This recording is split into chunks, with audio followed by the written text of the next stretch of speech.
കർത്താവിൻ്റെ വലിയൊരു നാമം വാഴ്ത്തപ്പെടുമാറാകട്ടെ. ക്യാമ്പിനോടനുബന്ധിച്ച് രണ്ടാം രാത്രിയിൽ ദൈവവചനത്തിന് മുൻപാകെ ആയിരിക്കാൻ കർത്താവ് നമ്മെ അനുവദിച്ചു. വൈകിട്ടത്തെ മീറ്റിങ്ങിൽ സഹോദരന്മാരും കടന്നു വരുവാനിടയായി. കടന്നു വന്ന എല്ലാവരെയും ഓർത്ത് കർത്താവിനെ സ്തുതിക്കുകയാണ്. നാം അബ്രഹാമിൻ്റെ കുടുംബം എന്ന വിഷയമാണ് ഇന്നലെ വൈകുന്നേരം മുതൽ ചിന്തിക്കാൻ ആരംഭിച്ചത്. വളരെ പരിചിതമായ ഒരു വിഷയം തന്നെയാണ്, നമുക്കെല്ലാവർക്കും അറിയാവുന്ന വിഷയം തന്നെയാണ്. ഒരു ഭക്തിയുള്ള കുടുംബത്തിൻ്റെ ചില പ്രത്യേകതകളാണ് നാം ഇന്നലെ വൈകുന്നേരവും ഇന്ന് പകലും ചിന്തിപ്പാൻ ഇടയായി തീർന്നത്. ഇന്ന് പകൽ ചിന്തിച്ച വിഷയങ്ങൾ ഒന്ന് ഓർമ്മിപ്പിക്കണം എന്ന് ഒന്ന് രണ്ട് പ്രിയപ്പെട്ടവർ പറയുവാനിടയായി. അത് വിശദമായി ഓർമ്മിപ്പിക്കുവാനായിട്ട് നമ്മുടെ മുമ്പിൽ സമയമില്ലല്ലോ. അബ്രഹാമിൻ്റെ കുടുംബം പഴയ നിയമത്തിൽ വളരെ പ്രാധാന്യമർഹിക്കുന്ന ഒരു കുടുംബമാണ്.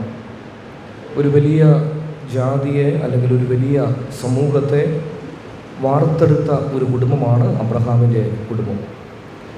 കഴിഞ്ഞ രാത്രി നാം ചിന്തിച്ചത് ദൈവീകമായ ശബ്ദം കേട്ട് വിശ്വാസത്തോടുകൂടെ അനുസരണത്തോടുകൂടെ യാത്ര ആരംഭിച്ച ഒരു കുടുംബമായിരുന്നു. ദൈവശബ്ദം തിരിച്ചറിഞ്ഞു, അത് ദൈവത്തിൻ്റെ ശബ്ദമാണെന്നുള്ളത് അബ്രഹാമിന് മനസ്സിലായി. ആ ശബ്ദം അബ്രഹാം അനുസരിച്ചു. വിശ്വാസത്തോടുകൂടെ മുൻപോട്ട് അബ്രഹാമിൻ്റെ യാത്ര ആരംഭിപ്പാൻ ഇടയായി തീർന്നു. ആ യാത്രയിലുടനീളം അബ്രഹാം ദൈവശബ്ദം കേട്ടതായി നാം കഴിഞ്ഞ രാത്രി ചിന്തിപ്പാൻ ഇടയായി തീർന്നു. ദൈവവചനത്തിനും ദൈവശബ്ദത്തിനും അതിൻ്റേതായ പ്രാധാന്യമുണ്ട്. നാം ദൈവത്തിൻ്റെ ശബ്ദം കേൾക്കണം. ദൈവവചനത്തിൽ നാം നിലനിൽക്കുന്നവരായി വസിക്കുന്നവരായി നാം തീരണം എന്ന് ചിന്തിപ്പാനിടയായി. ഇന്ന് പകൽ നാം ചിന്തിച്ച വിഷയം ദൈവഹിതപ്രകാരം ഒരു തിരഞ്ഞെടുപ്പ് നടത്തിയ കുടുംബമായിരുന്നു. ഉൽപ്പത്തി പുസ്തകം 13-ാം അധ്യായം 9-ാം വാക്യത്തിലാണ് ഒരു വലിയ തിരഞ്ഞെടുപ്പിൻ്റെ മുൻപിൽ അബ്രഹാമിൻ്റെ കുടുംബം നിൽക്കുകയാണ്. രണ്ടുപേരും ബഹുസമ്പന്നരായി തീർന്നു. അബ്രഹാമിനോടൊപ്പം യാത്ര ആരംഭിച്ച ലോത്തും ബഹുസമ്പന്നനായി തീരുവാൻ ഇടയായി തീർന്നു. അവർ പരസ്പര ധാരണയോടുകൂടെ അവർ പിരിയുവാനായിട്ട് തീരുമാനം എടുത്തു. എന്നാൽ അബ്രഹാം ആ തിരഞ്ഞെടുപ്പ് യോഗ്യമായ നിലയിൽ ദൈവഹിതപ്രകാരം അബ്രഹാം മുൻപോട്ട് പോയി. ലോകത്തിന് സംഭവിച്ച പരാജയം നാം പകൽ കണ്ടു. ഫലഭൂയിഷ്ടമായ ആ മണ്ണ്, അവൻ്റെ കണ്ണ് അതുമാത്രമാണ് കണ്ടത്. ഫലഭൂയിഷ്ടമായ മണ്ണ് നോക്കി ലോത്ത് യാത്ര ചെയ്തു. ലോത്തിന് വേറെ ഒരു ചിന്തയുമില്ലായിരുന്നു. തൻ്റെ തലമുറയെക്കുറിച്ചോ തൻ്റെ കുടുംബത്തെക്കുറിച്ചോ ഒന്നും ലോത്ത് ചിന്തിച്ചില്ല. സോദോം വരെ കൂടാരം നീക്കി അടിച്ചു. ഉൽപ്പത്തി പുസ്തകം 13-ാം അധ്യായം അതിൻ്റെ 14-ാം വാക്യത്തിലാണ് കൂടാരം നീക്കി സോദോം വരെ അടിച്ചു. എന്ത് സംഭവിച്ചു? ലോത്തിൻ്റെ തിരഞ്ഞെടുപ്പിൽ സംഭവിച്ച പരാജയം ആ കുടുംബത്തിൻ്റെ തന്നെ പരാജയമായി തീർന്നു എന്ന് ദൈവവചനത്തിൽ എഴുതിയിട്ടുണ്ട്. തിരഞ്ഞെടുപ്പിനോടുള്ള ബന്ധത്തിൽ ആദിമ കുടുംബത്തിൻ്റെ തിരഞ്ഞെടുപ്പിൽ സംഭവിച്ച പരാജയം നാം ചിന്തിച്ചു. പാപത്തോടുള്ള ബന്ധത്തിൽ തിരഞ്ഞെടുപ്പ് എപ്പോഴും ദൈവം മനുഷ്യനാണ് ഏൽപ്പിച്ചിട്ടുള്ളത്. തിരഞ്ഞെടുപ്പ് മനുഷ്യനാണ് ദൈവം ഫലമേൽപ്പിച്ചിട്ടുള്ളത്. ഒരുപക്ഷെ നന്മയും തിന്മയും മനുഷ്യൻ്റെ മുൻപിൽ കണ്ടു എന്ന് വരും. ചൊവ്വുള്ള വഴിയും ചൊവ്വല്ലാത്തതായ വഴിയും മനുഷ്യൻ്റെ മുൻപിൽ കണ്ടു എന്ന് വരും. എന്നാൽ തീരുമാനം, തിരഞ്ഞെടുപ്പ് അതെപ്പോഴും മനുഷ്യൻ്റെ ദൈവം വെച്ചിട്ടുള്ളതാണ്. അത് നാം കഴിഞ്ഞ പകൽ ആ വിഷയം ചിന്തിക്കുവാനിടയായി. യോസേഫിൻ്റെ ജീവിതത്തിൽ യോസേഫ് എടുത്ത ആ ഒരു തിരഞ്ഞെടുപ്പ്, പാപത്തിൻ്റെ വലിയൊരു പ്രലോഭനം യോസേഫിൻ്റെ മുൻപിൽ വരികയാണ്. ആ പ്രലോഭനത്തിൻ്റെ മുൻപിൽ യോസേഫ് ഒരു തിരഞ്ഞെടുപ്പ് നടത്തുകയാണ്. ദൈവത്തിൻ്റെ മുഖം അന്വേഷിച്ച് യോസേഫ് എടുത്ത ആ തിരഞ്ഞെടുപ്പാണ് ഫലഭൂയിഷ്ടമായ ഒരു വൃക്ഷം എന്ന നിലയിൽ യോസേഫിനെ കുറിച്ച് തൻ്റെ പിതാവ് യാക്കോബ് പറയുവാൻ മുഖാന്തരമായി തീർന്നത്. തുടർന്ന് നാം ചിന്തിച്ച് അവസാനിപ്പിച്ച വിഷയം ദൈവീക പദ്ധതിക്ക് വേണ്ടി ക്ഷമയോടുകൂടെ കാത്തിരുന്ന ഒരു കുടുംബമായിരുന്നു അബ്രഹാമിൻ്റെ കുടുംബം. ദൈവത്തിന് ഒരു സമയമുണ്ട്. രണ്ട് വിഷയങ്ങളാണ് അബ്രഹാമിൻ്റെ കുടുംബത്തോടുള്ള ബന്ധത്തിൽ നാം ചിന്തിച്ചത്. ഒന്ന്, തലമുറയോടുള്ള ബന്ധത്തിൽ 75 വയസ്സ് പ്രായമുള്ളപ്പോൾ ദൈവത്തിൻ്റെ ശബ്ദം അബ്രഹാമിന് ഉണ്ടാകുന്നു. 75 വയസ്സ് പ്രായമുള്ളപ്പോഴാണ്. ഏകദേശം 100 വയസ്സ് പ്രായമുള്ളപ്പോഴാണ് അതിൻ്റെ പൂർത്തീകരണം തൻ്റെ ഭാര്യ സാറ ഗർഭം ധരിച്ച് ഒരു മകനെ പ്രസവിക്കുന്നത്. 25 വർഷം ദൈവികമായ പദ്ധതിക്ക് വേണ്ടി ക്ഷമയോടുകൂടെ ദൈവസമയത്തിനു വേണ്ടി കാത്തിരിക്കുന്ന ഒരു കുടുംബമാണ്. എന്നാൽ ആ കാത്തിരിപ്പിൻ്റെ നടുവിൽ ദൈവത്തിൻ്റെ ആലോചന കേൾക്കാതെ, അല്ലെങ്കിൽ ദൈവത്തോട് ആലോചന ചോദിക്കാതെ ഭാര്യയുടെ വാക്ക് കേട്ട് അവിവേകം പ്രവർത്തിച്ചതിൻ്റെ തിക്തഫലം അബ്രഹാമിൻ്റെ തലമുറ ഇന്നും അനുഭവിച്ചു കൊണ്ടിരിക്കുന്നു എന്നുള്ളതും നാം ചിന്തിപ്പാൻ ഇടയായി തീർന്നു. ഉൽപ്പത്തി പുസ്തകം 22-ാം അധ്യായത്തിൽ അബ്രഹാമിൻ്റെ മകൻ ഇസഹാക്കിൻ്റെ യാഗാർപ്പണത്തോടുള്ള ബന്ധത്തിൽ ദൈവത്തിൻ്റെ ആ ഒടുവിലത്തെ സമയം വരെ അബ്രഹാം ക്ഷമയോടുകൂടെ കാത്തിരിക്കുകയാണ്. ഉൽപ്പത്തി പുസ്തകം 22-ാം അധ്യായം 9-ാം വാക്യത്തിൽ യഹോവയായ ദൈവം കൽപ്പിച്ചിരുന്ന സ്ഥലത്ത് അവൻ എത്തി. അതായത് ദൈവത്തിന് അതിൻ്റേതായ ഒരു സമയമുണ്ട്. യാത്ര ആരംഭിക്കുമ്പോൾ ദൈവത്തിൻ്റെ കരുതൽ അബ്രഹാം കണ്ടില്ല. യാത്രയിലുടനീളം ദൈവത്തിൻ്റെ കരുതൽ അബ്രഹാം കാണുന്നില്ല. യാഗപീഠം പണിയുമ്പോൾ ദൈവത്തിൻ്റെ കരുതൽ അബ്രഹാം കാണുന്നില്ല. ഏറ്റവും ഒടുവിൽ ദൈവത്തിൻ്റെ സമയം ക്ഷമയോടുകൂടെ അബ്രഹാം കാത്തിരുന്നപ്പോൾ ദൈവത്തിൻ്റെ കരുതൽ അബ്രഹാം കാണുവാൻ ഇടയായി. സഹോദരി സഹോദരന്മാരായ നമ്മുടെയും ജീവിതത്തിൽ ദൈവത്തിൻ്റെ കരുതൽ 4-ാം യാമത്തിൽ ഇറങ്ങി വരും എന്നുള്ളതിന് യാതൊരു സംശയമില്ല. ദൈവത്തിന് എല്ലാത്തിനും അതിൻ്റേതായ ഒരു സമയമുണ്ട്. നമ്മുടെ സമയമല്ല ദൈവത്തിൻ്റെ സമയം, എൻ്റെ സമയമല്ല ദൈവത്തിൻ്റെ സമയം. ഒരുപക്ഷെ എൻ്റെ സമയം ഇന്നോ നാളെയോ ആയിരിക്കും. ദൈവത്തിൻ്റെ സമയം എപ്പോഴാണ് എന്ന് അറിഞ്ഞുകൂടാ. അത് ഏത് വിഷയത്തോടുള്ള ബന്ധത്തിൽ, വ്യക്തിപരമായ ആ വിഷയം, കുടുംബപരമായിട്ടുള്ള വിഷയം, ആത്മീയപരമായ വിഷയം, ഭൗതികപരമായ വിഷയം, എന്തുമായിക്കൊള്ളട്ടെ, ദൈവത്തിൻ്റെ സമയത്തിന് വേണ്ടി നാം ക്ഷമയോടുകൂടെ അബ്രഹാമിൻ്റെ കുടുംബത്തെ പോലെ കാത്തിരിക്കുന്ന കുടുംബങ്ങളായി തീരുവാൻ കർത്താവ് നമ്മെ സഹായിക്കട്ടെ. ഇനി അടുത്ത വിഷയത്തിലേക്ക് നമുക്ക് പ്രവേശിക്കാം. അബ്രഹാമിൻ്റെ കുടുംബത്തിൻ്റെ 4-ാമത്തെ ഒരു പ്രത്യേകതയാണ്. അബ്രഹാമിൻ്റെ കുടുംബത്തിൻ്റെ 4-ാമത്തെ ഒരു പ്രത്യേകത ഉൽപ്പത്തി പുസ്തകം 18-ാം അധ്യായം 3, 6, 7 വാക്യങ്ങൾ നമുക്കൊന്ന് വായിക്കാം. ഉൽപ്പത്തി പുസ്തകം 18-ാം അധ്യായം 3, 6, 7 വാക്യങ്ങൾ.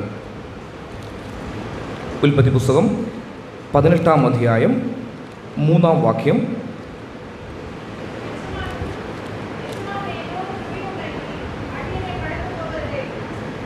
6-ാം വാക്യം.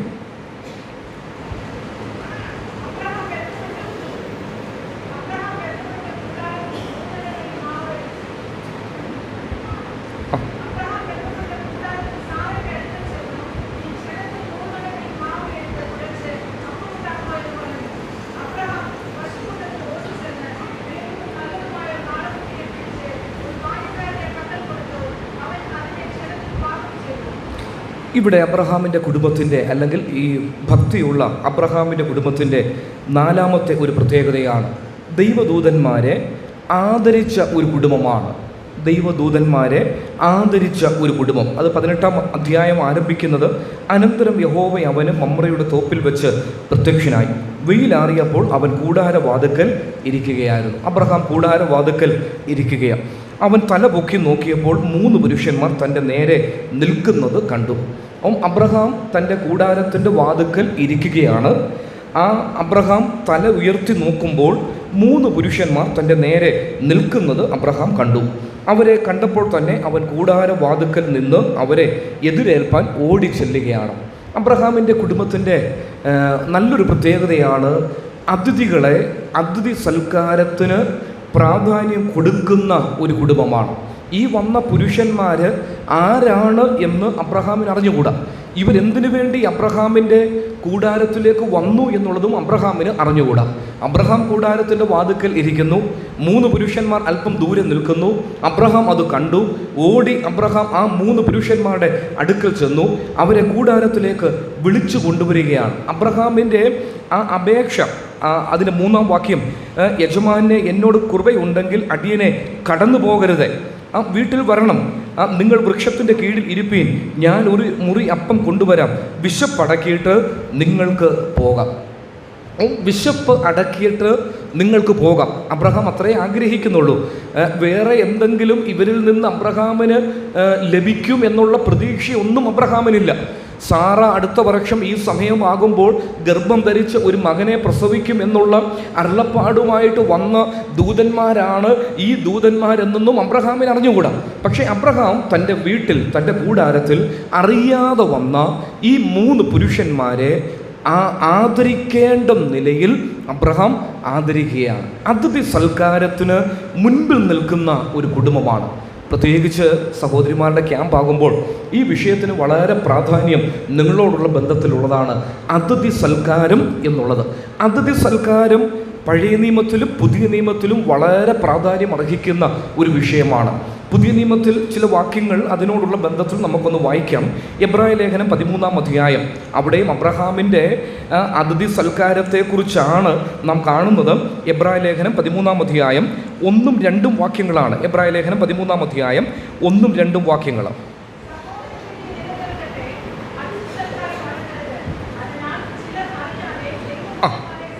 അതിനാൽ ചിലർ അറിയാതെ ദൈവദൂതന്മാരെ സൽക്കരിച്ചിട്ടുണ്ടല്ലോ.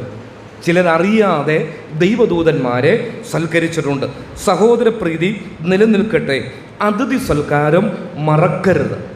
മറക്കരുത് എന്ന് പറഞ്ഞാൽ അതിൻ്റെ അർത്ഥം അത് ആചരിക്കണം. അത് നിങ്ങൾ മറക്കാതെ നിങ്ങളുടെ ഹൃദയത്തിൽ ആ വിഷയം ഉണ്ടായിരിക്കണം. നിങ്ങൾ മറന്നു പോകുവാൻ ഇടയായി തീരരുത്. എബ്രായ ലേഖനം 13-ാം അധ്യായം 1-2 വാക്യങ്ങളാണ്. റോമാലേഖനം 12-ാം അധ്യായത്തിലും അതേ ഒരു ആശയം തന്നെ നാം കാണുന്നുണ്ട്. റോമാലേഖനം 12-ാം അധ്യായം അതിൻ്റെ 13-ാമത്തെ വാക്യമാണ്. റോമാലേഖനം 12-ാം അധ്യായം അതിൻ്റെ 13-ാമത്തെ വാക്യം.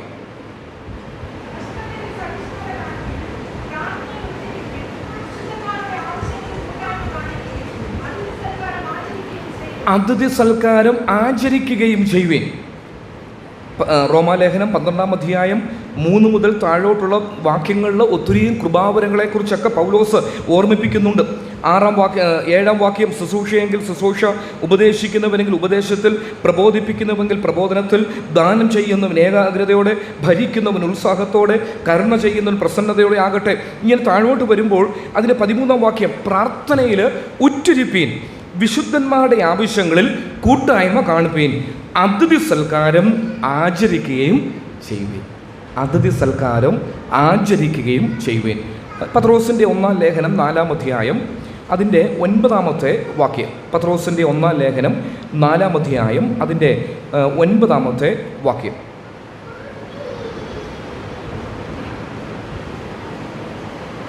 ഓരോരുത്തരും വരം ലഭിച്ചതുപോലെ വിവിധമായുള്ള ദൈവകൃപയുടെ നല്ല വിചാരകന്മാരായി അതിനെക്കൊണ്ട് അന്യോന്യം എന്ത് ചെയ്യുക? ശുശ്രൂഷിപ്പീൻ. അന്യോന്യം ശുശ്രൂഷിപ്പീൻ. അന്യോന്യം ശുശ്രൂഷിപ്പീൻ എന്നുള്ളതാണ് ആ പത്രോസിൻ്റെ 1-ാം ലേഖനം 4-ാം അധ്യായം അതിൻ്റെ 9-ാം വാക്യത്തിലാണ്. അന്യോന്യം ശുശ്രൂഷിപ്പീൻ. അതിഥി സൽക്കാരത്തിന് വളരെ പ്രാധാന്യമുണ്ട്. ഒരു വരം എന്ന നിലയിൽ തന്നെ അതിഥി സൽക്കാരത്തെ ദൈവത്തിൻ്റെ വചനം ഓർമ്മിപ്പിക്കുന്നുണ്ട്. ഇനി അതുമാത്രമല്ല, ഇതിൻ്റെ പിൻപിൽ ഒത്തിരി ഉദ്ദേശങ്ങളുണ്ട്. മറ്റുള്ള കാര്യങ്ങളെക്കാൾ ഈ അതിഥി സൽക്കാരത്തിന് ദൈവവചനത്തിൽ വളരെ പ്രാധാന്യമുണ്ട്.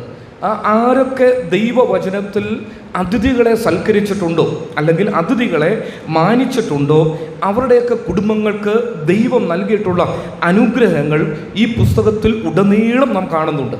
ഈ പുസ്തകത്തിൽ ഉടനീളം നാം കാണുന്നുണ്ട്. അപ്പം അതിഥി സൽക്കാരം അത് ചില കുടുംബങ്ങളെ മാത്രം ഏൽപ്പിച്ചതല്ല, എല്ലാ കുടുംബങ്ങൾക്കും ഉണ്ടായിരിക്കേണ്ട വളരെ മാതൃകാപരമായ ഒരു ഗുണമാണ്, അല്ലെങ്കിൽ ഒരു പ്രത്യേകതയാണ് അതിഥി സൽക്കാരം എന്നുള്ളത്. അബ്രഹാമിൻ്റെ കുടുംബം അതൊരു ഭക്തിയുള്ള കുടുംബമാണ്, ദൈവശബ്ദം കേട്ട കുടുംബമാണ്, ദൈവിക സമയത്തിനു വേണ്ടി ക്ഷമയോടുകൂടെ കാത്തിരിക്കുന്ന ഒരു കുടുംബമാണ്.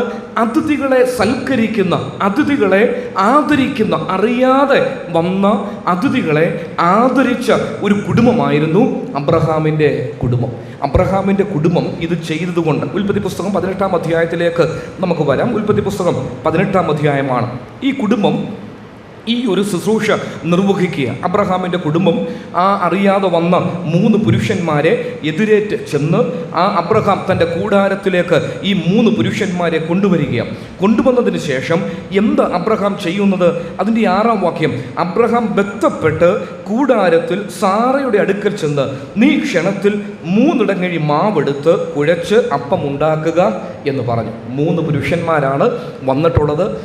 ഒരാൾക്ക് 1 ഇടങ്ങഴി മാവ് വെച്ച് 3 ഇടങ്ങഴി മാവെടുത്ത് നീ അപ്പം ഉണ്ടാക്കുവാനായിട്ട് അബ്രഹാം തൻ്റെ ഭാര്യ സാറയോട് പറയുകയാണ്. അതിനുശേഷം അബ്രഹാം എന്താ ചെയ്യുന്നത്?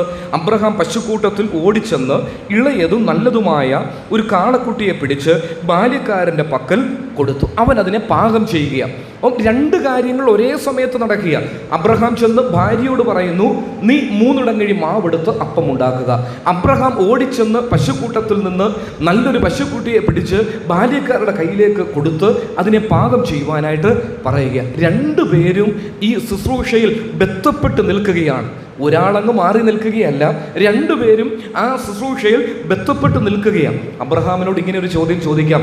അബ്രഹാമേ, ഈ വന്ന പുരുഷന്മാരാരാണ് എന്ന് ചോദിച്ചാൽ അബ്രഹാം പറയും, അതൊന്നും എനിക്കറിഞ്ഞുകൂടാ. ഈ 3 പുരുഷന്മാരാരാണെന്നോ ഇവരെന്തിനു വന്നെന്നോ എന്തിന് എൻ്റെ കൂടാരത്തിൻ്റെ സമീപത്തിലൂടെ അവർ യാത്ര ചെയ്തെന്നോ ഇതൊന്നും എനിക്കറിഞ്ഞുകൂടാ. പക്ഷേ ഒന്നെനിക്കറിയാം, എൻ്റെ കൂടാരത്തിൻ്റെ സമീപത്ത് വന്ന ഈ 3 പുരുഷന്മാർ വെറും വയറോടെ പോകുവാൻ ഇടയാകരുത്. അവരുടെ വിശപ്പ് മാറ്റണം എന്നുള്ളത് അത് ഞങ്ങളുടെ ഉത്തരവാദിത്വമാണ്. അതാണ് അബ്രഹാം ചെയ്യുന്നത്. അബ്രഹാമിൻ്റെ ഉള്ളിലുള്ള ആഗ്രഹം അത് മാത്രമേ ഉള്ളൂ. അതിനൊരു തെളിവ് അതിൻ്റെ 4-ാം വാക്യത്തിലുണ്ട്. 18-ാം അധ്യായം, അതിൻ്റെ യജമാനനെ എന്നോട് കൃപയുണ്ടെങ്കിൽ അടിയനെ കടന്നു പോകരുത്. അസാരം വെള്ളം കൊണ്ടുവന്ന് നിങ്ങളുടെ കാലുകളെ കഴുകട്ടെ. വൃക്ഷത്തിന് കീഴിൽ ഇരിപ്പീൻ, ഞാനൊരു മുറി അപ്പം കൊണ്ടുവരാം. വിശപ്പടക്കിയിട്ട് നിങ്ങൾക്ക് പോകാം. അത്രയേ ഉള്ളൂ. അബ്രഹാമിൻ്റെ ആഗ്രഹം അത്രയേ ഉള്ളൂ. വിശപ്പ് അടക്കിയതിന് ശേഷം നിങ്ങൾക്ക് പോകാം. സഹോദരി സഹോദരന്മാരോട് ആ വിഷയത്തിൽ നിന്ന് ഇങ്ങനെയൊന്ന് പറയട്ടെ, ഇതൊക്കെ ദൈവം നമ്മളെ ഏൽപ്പിച്ച ഉത്തരവാദിത്വമാണ്. ദൈവം നമ്മളെ ഏൽപ്പിച്ചിട്ടുള്ള വലിയ ഉത്തരവാദിത്വങ്ങളാണ് ഈ ഉത്തരവാദിത്വം. അബ്രഹാം ഒന്നും പ്രതീക്ഷിച്ചുകൊണ്ടല്ല. ഇനി അബ്രഹാമിന് ഇങ്ങനെ ഒരു അരുളപ്പാട് ഉണ്ടായിരുന്നെങ്കിൽ, അബ്രഹാമേ, നിന്റെ കൂടാരത്തിൻ്റെ വാതിക്കൽ ഏതെങ്കിലും ഒരു സമയം 3 പുരുഷന്മാർ വരും. ആ 3 പുരുഷന്മാർ വരുമ്പോൾ നീ അവരെ ആദരിക്കേണ്ടതുപോലെ ആദരിച്ചാൽ ഞാൻ നിന്നോട് വാഗ്ദത്തം ചെയ്ത തലമുറയെ നിനക്ക് കിട്ടും. ഇങ്ങനെ ഒരു അരുളപ്പാട് യഹോവയായ ദൈവം അബ്രഹാമിന് നൽകിയിരുന്നെങ്കിൽ, ഇങ്ങനെ പറയട്ടെ, അബ്രഹാം അത് തീർച്ചയായും ചെയ്യും. കാരണം എന്താ? 75 വയസ്സ് പ്രായമുള്ളപ്പോൾ ദൈവത്തിൻ്റെ ശബ്ദം അബ്രഹാമിനുണ്ടായതാ. ദീർഘനാളുകളായി ഒരു തലമുറയ്ക്ക് വേണ്ടി അബ്രഹാമും സാറയും കാത്തിരിക്കുക. അബ്രഹാമിനോട് ദൈവത്തിൻ്റെ ഒരു അരുളപ്പാട് ഇങ്ങനെ ഉണ്ട് എങ്കിൽ, നിന്റെ കൂടാരത്തിൻ്റെ വാതിക്കൽ ഏതെങ്കിലും ഒരു സമയം 3 പുരുഷന്മാർ വന്ന് നിൽക്കുമ്പോൾ നീ അവരെ കൂടാരത്തിൽ കൊണ്ടുവന്ന് ആദരിക്കേണ്ട നിലയിൽ അവരെ ആദരിച്ചാൽ അവർ പോകുമ്പോൾ അടുത്ത വർഷം നിന്റെ ഭാര്യ ഗർഭം ധരിച്ചൊരു മകനെ പ്രസവിക്കുമെന്നുള്ള അനുഗ്രഹം നിനക്കുണ്ടാകും. അങ്ങനെ ഒരു അരുളപ്പാട് അബ്രഹാമിനുണ്ടായിട്ടില്ല. അബ്രഹാമിന് ഒരേ ഒരു ആഗ്രഹം മാത്രം അബ്രഹാം നമ്മുടെ നടുവിലുണ്ടെങ്കിൽ അബ്രഹാമിനോട് ഇങ്ങനെ ഒരു ചോദ്യം ചോദിച്ചാൽ മതി. അബ്രഹാമേ, ഈ വീട്ടിൽ വന്ന 3 പുരുഷന്മാരെ എന്തിനാ നീ ഇത്രയും കാര്യങ്ങൾ ചെയ്യുന്നത്? ഓടിച്ചെല്ലുകയാ, നിലമ്പാട് വീണ് കുനിയുക, കൃപയുണ്ടെങ്കിൽ അടിയൻ്റെ വീട്ടിലേക്ക് വരണം, വന്ന് ഒരു വൃക്ഷത്തിൻ്റെ ചുവട്ടിൽ ഇരുത്തുന്നു, അവരുടെ കാലുകളൊക്കെ കഴുകുന്നു. ആ കൂടാരത്തിൽ ചെന്ന് ഇതിനു മുൻപ് പരിചയമുള്ളതുപോലെ, ഇതിനു മുൻപ് നല്ല വ്യക്തിപരമായ പരിചയമുള്ളതുപോലെ സാറയുടെ അടുക്കൽ 3 ഇടങ്ങഴി മാവെടുത്ത് അബ്രഹാം കൊടുക്കുന്നു. ആ ഒരു പശുക്കുട്ടിയെ പിടിച്ച് പാകം ചെയ്യുവാൻ ബാല്യക്കാരെ ഏൽപ്പിക്കുന്നു. അബ്രഹാമെ, ഇതെല്ലാം നീ എന്തിനു വേണ്ടിയാണ് ചെയ്യുന്നത്? അബ്രഹാം പറയും, എൻ്റെ വീട്ടിൽ വരുന്നവർ വിശന്നു പോകുവാൻ ഒരിക്കലും ഇടയാകരുത്. എൻ്റെ വീട്ടിൽ വരുന്നവർ, എൻ്റെ വീട്ടിൽ അല്ലെങ്കിൽ എൻ്റെ സമീപത്ത് ദൈവദാസന്മാരുടെ പാദങ്ങൾ ചവിട്ടുന്നുവെങ്കിൽ ആ ദൈവദാസന്മാർ ഒരിക്കലും വിശന്നു പോകുവാൻ ഇടയാകരുത്. അതുമാത്രമേ ഉള്ളൂ അബ്രഹാമിൻ്റെ ആഗ്രഹം. നാം താഴോട്ട് വരുമ്പോൾ അതിൻ്റെ 8-ാം വാക്യം, പിന്നെ അവൻ വെണ്ണയും പാലും താൻ പാകം ചെയ്യിച്ച കാളക്കുട്ടിയും കൊണ്ടുവന്ന് അവരുടെ മുൻപിൽ വെച്ചു. അവരുടെ അടുക്കൽ വൃക്ഷത്തിൻ കീഴിൽ ശുശ്രൂഷിച്ച് നിന്നു. ശുശ്രൂഷിക്കുക. ഈ വന്ന പുരുഷന്മാരെ ഈ അബ്രഹാമും കുടുംബവും ആ വേണ്ടുന്ന ആഹാരമൊക്കെ പാകം ചെയ്ത് വൃക്ഷത്തിൻ്റെ ചുവട്ടിൽ വന്ന് അവരെ ശുശ്രൂഷിച്ചു നിൽക്കുകയാണ്. നാം താഴോട്ട് വരുമ്പോൾ അവർ ഭക്ഷണം കഴിച്ചു. 9-ാം വാക്യം, അവർ അവനോട് നിന്റെ ഭാര്യ സാറ എവിടെയെന്ന് ചോദിച്ചു. കൂടാരത്തിലുണ്ട്. 1 ആണ്ട് കഴിഞ്ഞിട്ട് ഞാൻ നിന്റെ അടുക്കൽ മടങ്ങി വരും, അപ്പോൾ നിന്റെ ഭാര്യ സാറയ്ക്ക് ഒരു മകൻ ഉണ്ടാകും എന്ന് അവൻ പറഞ്ഞു. എൻ്റെ പ്രിയ സഹോദരി സഹോദരന്മാരെ, ദീർഘനാളുകളായി ക്ഷമയോടുകൂടെ കാത്തിരിക്കുന്ന ഒരു വിഷയമാണ്. അബ്രഹാമിൻ്റെയും സാറയുടെയും ശരീരത്തിൻ്റെ നിർജീവത്വം ഇവർക്ക് രണ്ടുപേർക്കും നന്നായിട്ട് അറിയാം. അതുകൊണ്ടാണ് സാറ ചിരിക്കുവാനിടയായി തീരുന്നത്. 11-ാം വാക്യം, അബ്രഹാമും സാറയും വയസ്സു ചെന്ന് വൃദ്ധരായിരുന്നു. സ്ത്രീകൾക്കുള്ള പതിവ് സാറയ്ക്ക് നിന്നുപോയിരുന്നു. ആകയാൽ സാറ ഉള്ളുകൊണ്ട് ചിരിച്ചു. കാരണം അവൾ ചിരിക്കുന്നതിന് ന്യായമായ അർത്ഥമുണ്ട്. അവൾ വെറുതെ അങ്ങ് ചിരിക്കുകയല്ല. അവൾ ഈ വന്ന പുരുഷന്മാരെ പരിഹസിച്ചുകൊണ്ട് ചിരിക്കുകയല്ല. അവൾ ഉള്ളിൽ ചിരിക്കുവാനുള്ള കാരണം അവളുടെ ശരീരത്തിൻ്റെ നിർജീവത്വം അവൾക്ക് നന്നായിട്ടറിയാം. അതുകൊണ്ടാണ് അവൾ ഉള്ളിൽ ചിരിക്കുവാനിടയായത്. എന്നാൽ എൻ്റെ പ്രിയ സഹോദരി സഹോദരന്മാരുടെ ഇങ്ങനെ പറയട്ടെ, ഇത് അബ്രഹാം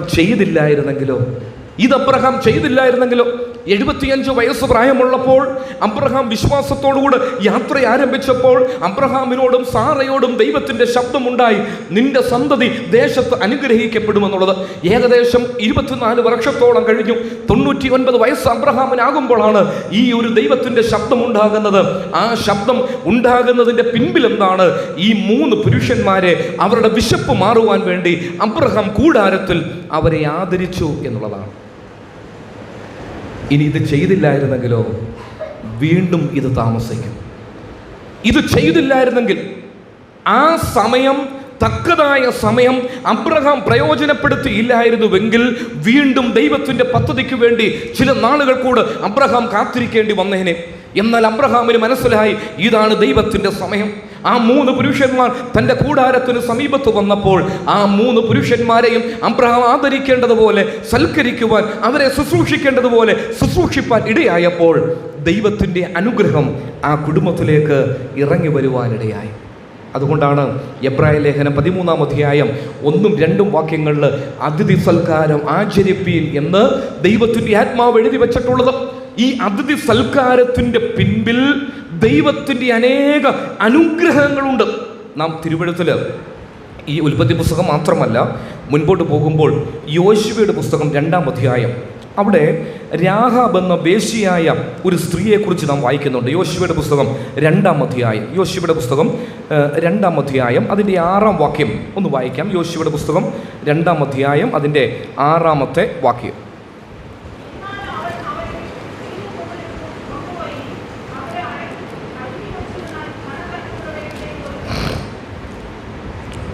ഇവിടെ ദേശം ഉറ്റുനോക്കുവാൻ വന്ന 2 പുരുഷന്മാർ. 2-ാം അധ്യായം 1 മുതൽ താഴോട്ടുള്ള വാക്യങ്ങളിലെ വിഷയം അതാണ്. ദേശം ഉറ്റുനോക്കുവാൻ വന്ന 2 പുരുഷന്മാരാണ്. ഈ 2 പുരുഷന്മാർ എന്തു ചെയ്തു എന്നുള്ളത് താഴോട്ടുള്ള വാക്യങ്ങളിലുണ്ട്.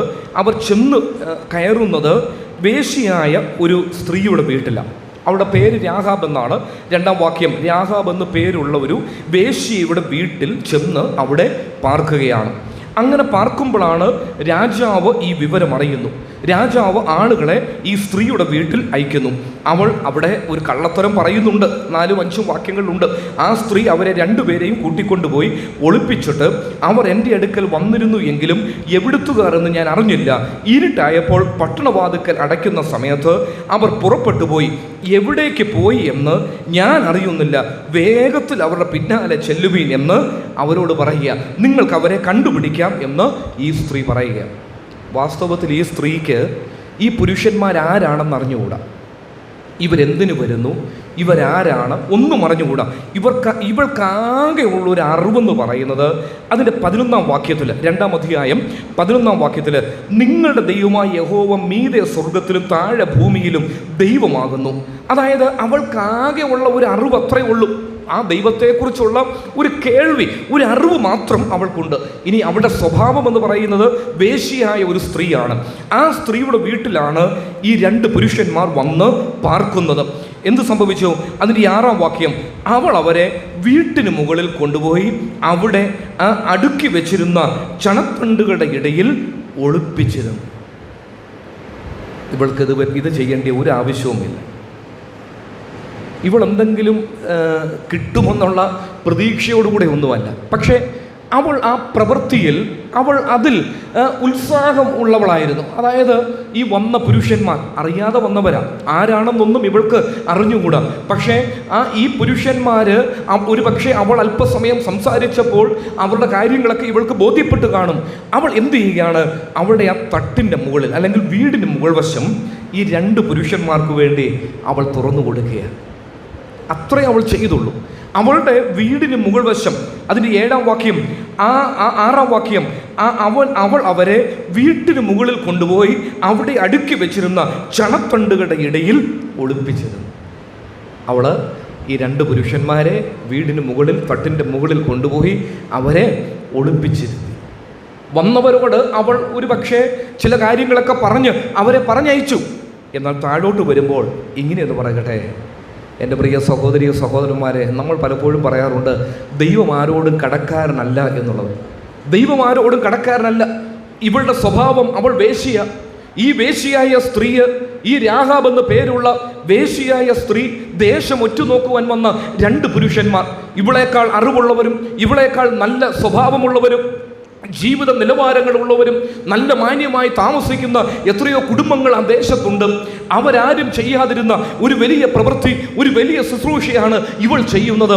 ദേശം ഒറ്റുനോക്കുവാൻ വന്നവരെ അവളുടെ വീട്ടിൽ പാർപ്പിക്കുവാനിടയായി. അവളുടെ വീട്ടിൽ ആ തട്ടിന് മുകൾ ഭാഗം അവൾ ഇവർക്ക് വേണ്ടി തുറന്നു കൊടുക്കുവാൻ ഇടയായി. അവൾ അത്രേ ചെയ്തുള്ളൂ. അവളൊന്നും പ്രതീക്ഷിച്ചില്ല. എന്നാൽ നാം തിരുവെഴുത്തിൽ വായിക്കുന്നുണ്ട്, യോശുവയുടെ പുസ്തകം 6-ാം അധ്യായം അതിൻ്റെ 23-ാം വാക്യം ഒന്ന് വായിച്ചേ. യോശുവയുടെ പുസ്തകം 6-ാം അധ്യായം അതിൻ്റെ 23-ാമത്തെ വാക്യം.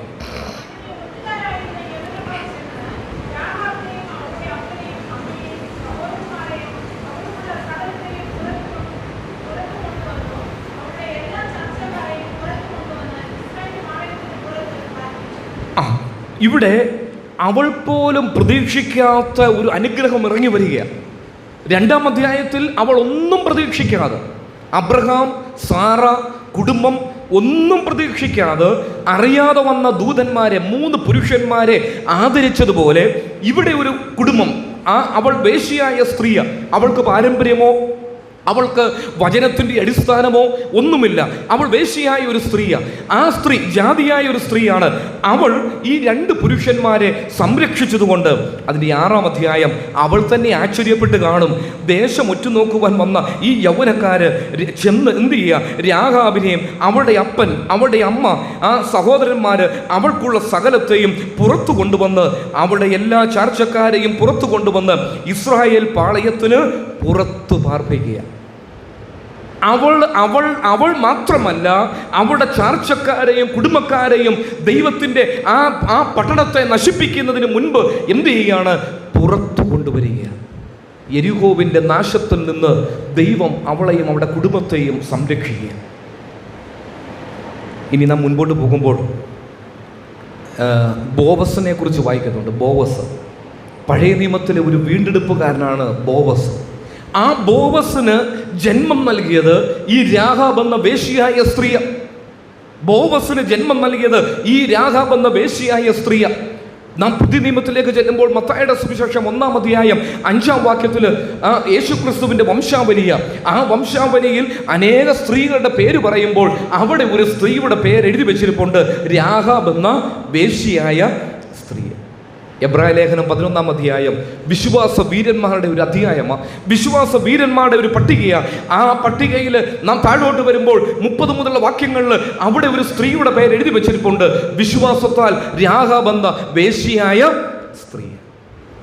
സഹോദരിമാരോട് ഇങ്ങനെ പറയട്ടെ, ഒരു സ്ത്രീ മുഖാന്തരം സംഭവിച്ച അനുഗ്രഹങ്ങൾ.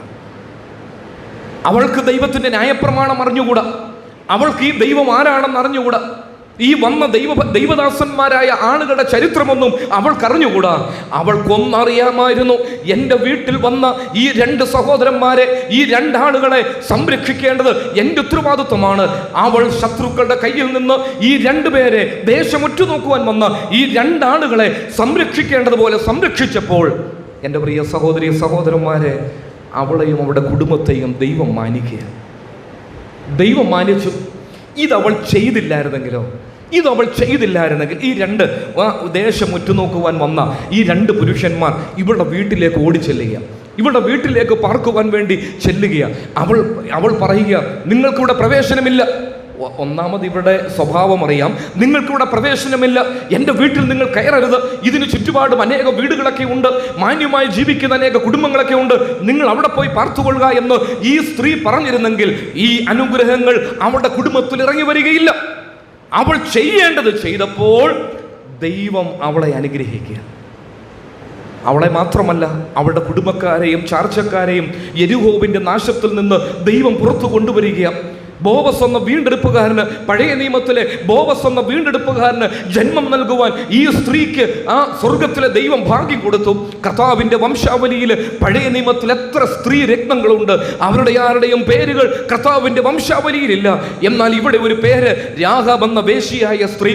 വിശ്വാസ വീരന്മാരുടെ പട്ടികയിൽ പഴയ നിയമത്തിലെ എത്രയോ ആളുകളുടെ പേരില്ലാതിരിക്കുമ്പോൾ അവിടെയും ഒരു പേരെഴുതി വെച്ചിട്ടുണ്ട്, രാഹാബ് എന്ന വേശ്യയായ സ്ത്രീ. എന്താ കാരണം?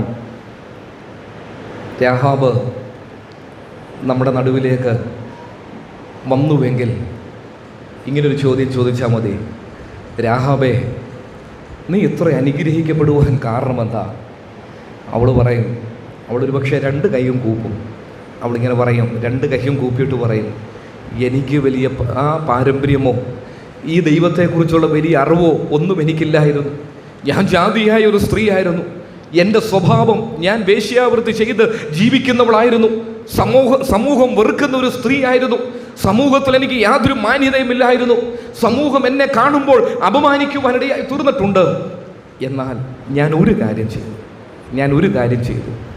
അഭയത്തിനു വേണ്ടി വീട്ടിലേക്ക് ഓടി വന്ന ആ രണ്ട് പുരുഷന്മാർക്ക് എൻ്റെ വീടിൻ്റെ മുകൾ വശം ഞാനൊന്ന് തുറന്നു കൊടുത്തു. ഞാൻ അത്രയേ ചെയ്തുള്ളൂ, ഞാൻ വേറെ ഒന്നും ചെയ്തിട്ടില്ല.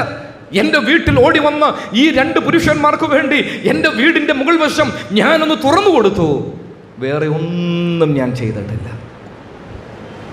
അവളെ ദൈവം അനുഗ്രഹിക്കുക.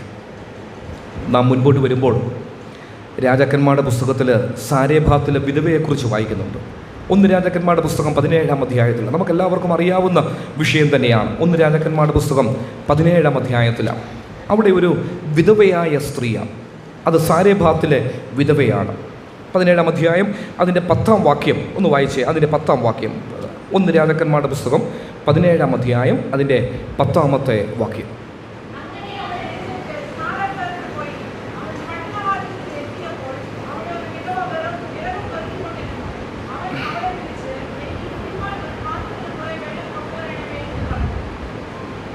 അതിൻ്റെ 11-ാം വാക്യം കൂടെ.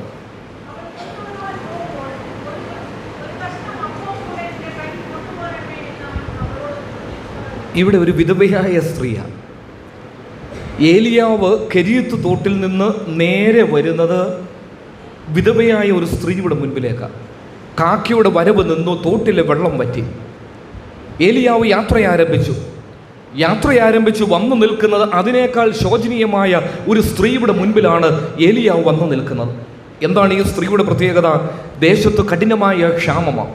ആ സ്ത്രീ ഈ പ്രവാചകനോട് തുറന്നു പറയുന്നുണ്ട്. അതിൻ്റെ 12-ാം വാക്യം, അതിനവൾ, നിന്റെ ദൈവമായ യഹോവയാണ്, കലത്തിൽ ഒരു പിടി മാവും തുരുത്തിയിൽ അല്പം എണ്ണയുമല്ലാതെ എനിക്കൊരു അപ്പവുമില്ല. ഞാനിതാ 2 വിറക് പെറുക്കുന്നു, ഇത് കൊണ്ടുചെന്ന് എനിക്കും മകനും വേണ്ടി ഒരുക്കി അത് ഞങ്ങൾ തിന്നിട്ട് മരിപ്പാനായിരിക്കുന്നു എന്ന് പറഞ്ഞു. അവൾ അവിടെ അവസ്ഥ തുറന്നു പറയുകയാണ്. ആ വിധവയായ സഹോദരി ഏലിയ പ്രവാചകനോട് അവളുടെ അവസ്ഥ തുറന്നു പറയുകയാണ്. അല്ലയോ ദൈവത്തിൻ്റെ പ്രവാചകനെ, ദൈവത്തിൻ്റെ ദാസനെ, കലത്തിൽ അല്പം മാവുണ്ട്, സ്വല്പം എണ്ണയുമുണ്ട്. ഞാനും എൻ്റെ മകനും ഒരു അപ്പം ഉണ്ടാക്കി ഭക്ഷിച്ചതിന് ശേഷം മുൻപിൽ മരണത്തെ കണ്ടുകൊണ്ട് നിൽക്കുകയാണ്. ആ സമയത്താ ദൈവത്തിൻ്റെ പ്രവാചകൻ ഏലിയാവ് എന്താ പറയുന്നേ? ആദ്യം നീ എനിക്ക് അപ്പം ഉണ്ടാക്കി കൊണ്ടുവരിക, ആദ്യം നീ എനിക്ക് ഒരു അപ്പം ഉണ്ടാക്കി കൊണ്ടുവരിക. ഇങ്ങനെയൊന്ന് പറയട്ടെ, വേഗം മുൻപോട്ട് പോകട്ടെ. ആ സ്ത്രീ എന്ത് ചെയ്തു? ദൈവത്തിൻ്റെ പ്രവാചകൻ പറഞ്ഞത് അവൾ അനുസരിക്കുക. അവൾ ആദ്യം ദൈവത്തിൻ്റെ പ്രവാചകന് അപ്പം ഉണ്ടാക്കി കൊടുത്തു. ഒരു മാതൃഹൃദയത്തിൻ്റെ വേദന നമുക്കറിയാം, ഒരു അമ്മയുടെ ഹൃദയത്തിൻ്റെ വേദന അറിയാം. മകൻ്റെ മരണം മുൻപിൽ കാണണോ, ദൈവത്തിൻ്റെ പ്രവാചകനായ ഏലിയാവിനെ മാനിക്കണോ? എന്നാൽ അവൾ എന്ത് ചെയ്തു? അവൾ അപ്പം ഉണ്ടാക്കി പ്രവാചകൻ്റെ കയ്യിൽ കൊണ്ടു കൊടുത്തു. പ്രവാചകൻ പോകുന്നതിന് മുൻപ് അവളോട് പറയുന്നൊരു വാക്കുണ്ട്, ക്ഷാമകാലം തീരുവോളം നിന്റെ കലത്തിലെ മാവും ഭരണിയിലെ എണ്ണയും കുറഞ്ഞു പോകുകയില്ല. സാരേഭാത്തിലെ വിധവയോട് ഇങ്ങനെ ഒരു ചോദ്യം ചോദിക്കാം, അല്ലയോ സ്ത്രീയെ, അല്ലയോ വിധവേ, സാരേഭാത്തിലെ വിധവയെ, ഈ അനുഗ്രഹം നിനക്ക് എങ്ങനെ കിട്ടി? അവൾ പറയും, അറിയാതെ വീട്ടിൽ വന്ന ഒരു ദൈവത്തിൻ്റെ പ്രവാചകൻ, ഈ പ്രവാചകനെ മുൻപ് കണ്ട പരിചയമൊന്നും എനിക്കില്ല, പക്ഷേ അവൻ ദൈവത്തിൻ്റെ ഒരു പ്രവാചകനാണെന്ന് ഞാൻ തിരിച്ചറിഞ്ഞ് അവൻ പറഞ്ഞ കാര്യം ഞാൻ ആദ്യം ചെയ്തു.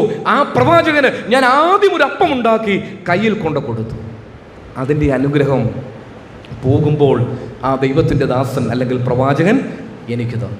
ക്ഷാമകാലം തീരുവോളം കലത്തിലെ മാവും ഭരണിയിലെ എണ്ണയും കുറഞ്ഞു പോകുന്നില്ല.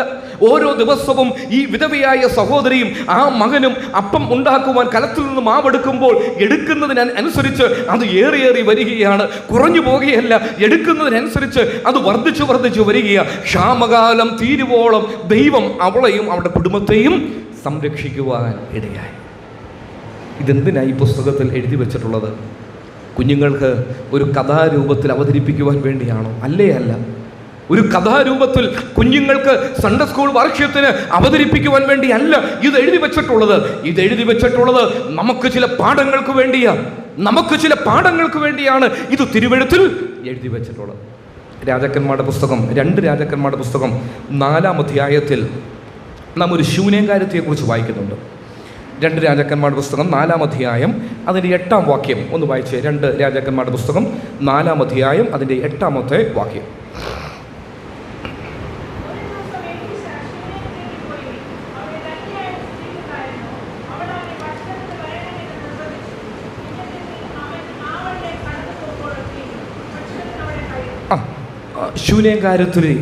ശൂന്യകാരത്തി ഇവള് ധനികയായ ഒരു സ്ത്രീയാണ്. അതിൻ്റെ 8-ാം വാക്യം, ശൂനേമിലേക്ക് ഏലിശ പോവുകയാണ്. അവിടെ ധനികയായ ഒരു സ്ത്രീ ഉണ്ടായിരുന്നു. ഈ സ്ത്രീ എന്ത് ചെയ്തു? അവനെ ഭക്ഷണത്തിന് വരേണം എന്ന് നിർബന്ധിക്കുകയാണ്. ഈ സ്ത്രീ, ഇവൾക്ക് ഈ പ്രവാചകനെ ഏലിശയെ ഒന്നും അറിഞ്ഞുകൂടാ, പക്ഷേ ഏലിശ കൂടെയായി ആ വഴിയിലൂടെ പോകുന്നത് കണ്ടപ്പോൾ ഇവൾക്കൊരു കാര്യം മനസ്സിലായി. അതിൻ്റെ 9-ാം വാക്യത്തിലാണ്, നമ്മുടെ വഴിയായി കൂടെ കടന്നു പോകുന്ന ഈ ആൾ വിശുദ്ധനായ ഒരു ദൈവ പുരുഷൻ എന്ന് ഞാൻ കാണുന്നു. കർത്താവ് അനുവദിച്ചാൽ നമ്മൾ ആ വിഷയം നാളെ അല്പമായി ചിന്തിക്കുന്നുണ്ട്. എന്താ വിശുദ്ധനായ ഒരു ദൈവ പുരുഷൻ എന്ന് ഞാൻ കാണുന്നു. അതുകൊണ്ടാണ് അവൾ അവളുടെ ഭർത്താവിനോട് ആലോചിക്കുക. 9-ാം വാക്യം, അവൾ തൻ്റെ ഭർത്താവിനോട്, അവൾ സ്വയമായി ചെയ്യുകയല്ല, അവൾ സ്വയമായി ഒരു തീരുമാനമെടുക്കുകയല്ല, അവൾ തൻ്റെ ഭർത്താവിനോട് പറയുകയാണ്, നമ്മുടെ വഴിയായി കൂടെ കടന്നു പോകുന്ന ഈ ആൾ വിശുദ്ധനായ ഒരു ദൈവപുരുഷൻ എന്ന് ഞാൻ കാണുന്നു. അവളുടെ ഭർത്താവിനോട് അഭിപ്രായം, ഒരു ആലോചന ചോദിക്കുക. എന്താ അവർ ചെയ്യുന്നത്? ചുവരോട് കൂടിയ ഒരു ചെറിയ മാളിക മുറി പണിതുണ്ടാക്കുക. അതിന് ഒരു കട്ടിൽ, ഒരു മേശ, ഒരു നാൽക്കാലി, ഒരു നിലവിളക്ക്. അവൻ നമ്മുടെ അടുക്കൽ വരുമ്പോൾ അവിടെ കയറി പാർക്കുവൻ.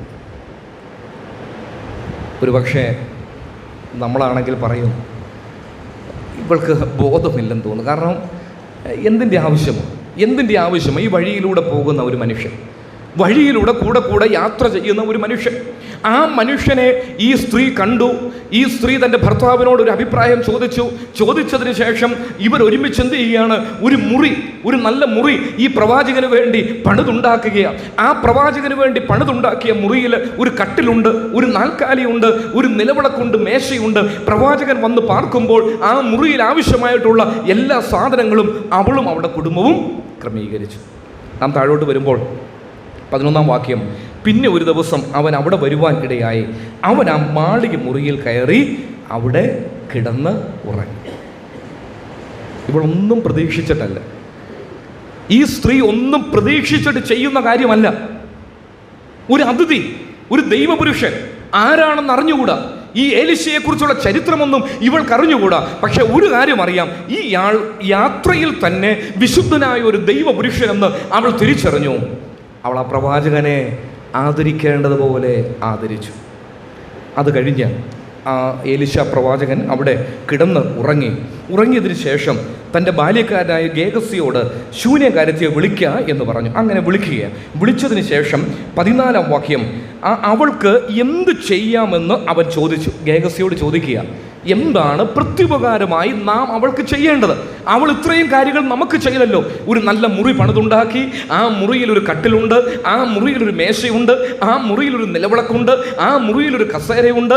നമുക്ക് വേണ്ടുന്നതെല്ലാം അവൾ ക്രമീകരിച്ചപ്പോൾ പ്രത്യുപകാരമായി നമ്മൾ എന്താ അവൾക്ക് ചെയ്തു കൊടുക്കേണ്ടത്?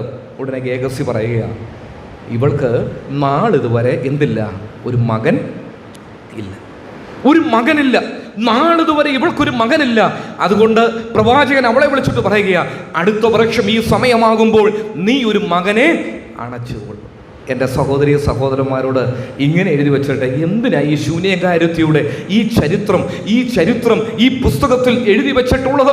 ഈ പുസ്തകത്തിൽ എഴുതി വെച്ചിട്ടുള്ളത് അതിഥി സൽക്കാരത്തിന്റെ പിൻപിൽ സ്വർഗത്തിലെ ദൈവം എന്തുമാത്രം അനുഗ്രഹങ്ങളാണ് വെച്ചിട്ടുള്ളതെന്നാണ് ഈ പുസ്തകം ഉടനീളം നമ്മെ പഠിപ്പിക്കുന്ന ഒരു വിഷയം.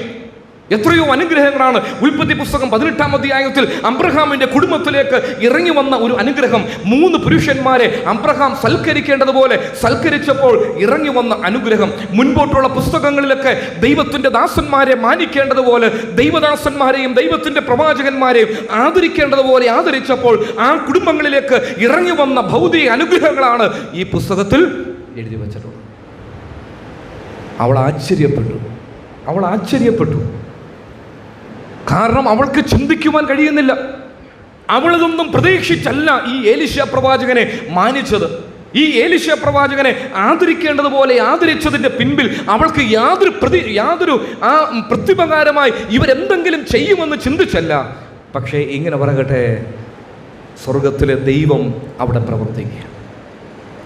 ഒരു മകനെ ആ കുടുംബത്തിന് സ്വർഗത്തിലെ ദൈവം നൽകുവാൻ ഇടയായിത്തീരുക. പഴയ നിയമത്തിൽ ഇങ്ങനെയുള്ള ഒത്തിരി ഉദാഹരണങ്ങളുണ്ട്. നാം പുതിയ നിയമത്തിലേക്ക് വരുമ്പോൾ വാക്യങ്ങളെല്ലാം എടുത്ത് വായിക്കുവാനുള്ള സമയം നമ്മുടെ മുൻപിലില്ല എങ്കിലും ചില കാര്യങ്ങൾ മാത്രം ഒന്ന് പറഞ്ഞ് മുൻപോട്ട് പോകട്ടെ. നമ്മുടെ കർത്താവിൻ്റെ ക്രൂശ് ചുമന്ന ഒരു കുറേനക്കാരനായ ശീമോനെ കുറിച്ച് വായിക്കുന്നുണ്ട്. അവൻ വയലിൽ നിന്ന് കയറി വരുമ്പോൾ നിർബന്ധിച്ച് കർത്താവിൻ്റെ ക്രൂശ് ഒന്ന് ചുമപ്പാൻ വേണ്ടി തുടങ്ങി. അവൻ്റെ കുടുംബത്തെ, അവൻ്റെ തലമുറ, അലക്സാണ്ടറും രൂഫസും എന്ന് തിരുവെഴുത്തിലുണ്ട്. ദൈവം ആ കുടുംബത്തെ മാനിക്കുക. പ്രവൃത്തിയുടെ പുസ്തകം 18-ാം അധ്യായത്തിൽ അക്വിലയെയും പ്രിസ്കില്ലയെ കുറിച്ച് നാം വായിക്കുന്നുണ്ട്. അപ്പോസ്തല പ്രവൃത്തിയുടെ പുസ്തകം 18-ാം അധ്യായത്തിൽ അവിടെ ദീർഘനാളുകൾ പൗലോസ് പാർത്ത് എന്ത് ചെയ്യുകയാണ്? കർത്താവിൻ്റെ വേല ചെയ്യുക. തോൽക്കൊല്ലനായ ശീമോന്റെ വീട്ടിൽ നാം പ്രവൃത്തിയുടെ പുസ്തകം 9-ാം അധ്യായം അതിൻ്റെ ഒടുവിലേക്ക് വരുമ്പോൾ കാണുന്നുണ്ട്. തോൽക്കൊല്ലനായ ശീമോന്റെ വീട്ടിൽ പത്രോസ് അധികം ചില നാളുകൾ തന്നെ പാർക്കുവാൻ ഇടയായിട്ട് ദൈവദാസന്മാർക്ക് വേണ്ടി തുറന്നു കൊടുത്ത എത്രയോ ഭവനങ്ങൾ. റോമാലേഖനത്തിൽ പൗലോസ് വന്ദനം ചെയ്യുമ്പോൾ ചില ആളുകളുടെ പേരുകൾ അവിടെ പറയുന്നുണ്ട്. ആ വന്ദനത്തിൽ ചില ആളുകളെക്കുറിച്ച് പൗലോസ് എടുത്തു പറയുന്നുണ്ട്. റോമാലേഖനം 16-ാം അധ്യായം അതിൻ്റെ 6-ാം വാക്യം ഒന്ന് വായിച്ചേ. അതിൻ്റെ 6-ാം വാക്യം. റോമാലേഖനം 16-ാം അധ്യായം അതിൻ്റെ 6-ാം വാക്യം. നിങ്ങൾക്കായി വളരെ അധ്വാനിച്ചവളായ മറിയയ്ക്ക് വന്ദനം ചെല്ലുവിൻ. അവിടെ ഒരു മറിയയെക്കുറിച്ച് നിങ്ങൾക്ക് വേണ്ടി വളരെ അധ്വാനിച്ച എത്രയോ ആളുകൾക്ക് വന്ദനം ചൊല്ലുവാൻ പൗലോസിനുണ്ട്. എന്നാൽ അതിൽ ഒരു സ്ത്രീയെ എടുത്തു പറയുകയാണ്. അവൾ എന്ത് ചെയ്തു? നിങ്ങൾക്ക് വേണ്ടി വളരെ അധ്വാനിച്ചു. അതേ അധ്യായത്തിൽ തന്നെ 16-ാം അധ്യായം അതിൻ്റെ 12-ാം വാക്യത്തിൻ്റെ ഒടുവിൽ നാം വായിക്കുന്നുണ്ട്. 16-ാം അധ്യായം 12-ാം വാക്യത്തിൻ്റെ ഒടുവിൽ കർത്താവിൽ വളരെ അധ്വാനിച്ചവളായ പ്രിയ പേർസിസിനും എന്ത് ചെയ്യുക?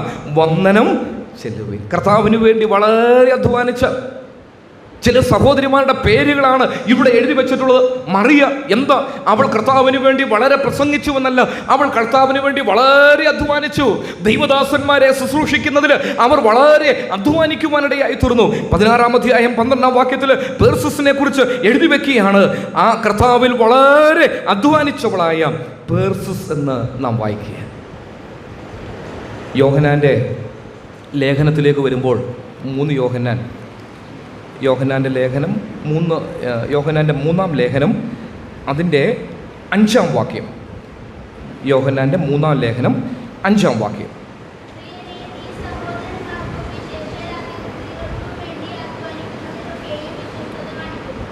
പ്രിയനെ നീ സഹോദരന്മാർക്കും വിശേഷാൽ അതിഥികൾക്കും വേണ്ടി അധ്വാനിക്കുന്നതിലൊക്കെയും വിശ്വസ്തത കാണിക്കുന്നു. ഗായോസിനെ കുറിച്ചാണ് ഒന്നാം വാക്യം. രണ്ടാം വാക്യം പ്രിയനെ, ഒന്നാം വാക്യം പ്രിയ ഗായോസിന് മൂപ്പനായ ഞാൻ എഴുതുന്നു. യോഹന്നാൻ ഗായോസിന് എഴുതുമ്പോൾ ഗായോസിനെ കുറിച്ച് പറയുക, പ്രിയനെ നീ സഹോദരന്മാർക്കും വിശേഷാൽ അതിഥികൾക്കും വേണ്ടി വളരെ അധ്വാനിക്കുന്നതിൽ വിശ്വസ്തത കാണിക്കുന്നു. അതിഥികൾക്ക് വേണ്ടി വളരെ അധ്വാനിക്കുക. ഈ കാലഘട്ടത്തിൽ ഏറ്റവും കുറഞ്ഞുപോയ ഒന്നാണ്. അനേകർക്ക് അതിനോട് താല്പര്യമില്ല. എന്നാൽ ദൈവവചനത്തിൽ അതിഥി സൽക്കാരം നിമിത്തം എത്രയോ കുടുംബങ്ങൾക്കുണ്ടായ അനുഗ്രഹത്തെക്കുറിച്ച് എഴുതി വച്ചിട്ടുണ്ട്. എന്തിനു വേണ്ടിയാണ് ഇത് എഴുതി വെച്ചിട്ടുള്ളത്? നമ്മുടെയും കുടുംബങ്ങളിൽ സ്വർഗത്തിലെ ദൈവം ചില നന്മകൾ തരുവാൻ ആഗ്രഹിക്കുന്നുണ്ട്. ആ നന്മകൾക്ക് തടസ്സമായി ഒരുപക്ഷെ എൻ്റെ കൈകൾ, എൻ്റെ കുടുംബം അതിഥി സൽക്കാരം ചെയ്യുന്നില്ല എങ്കിൽ അതായിരിക്കും തടസ്സമായി നിൽക്കുന്നത്. അതുകൊണ്ട് തിരികെയുള്ള ഒരു മടങ്ങിവരവ് നമുക്ക് ആവശ്യമാണ്.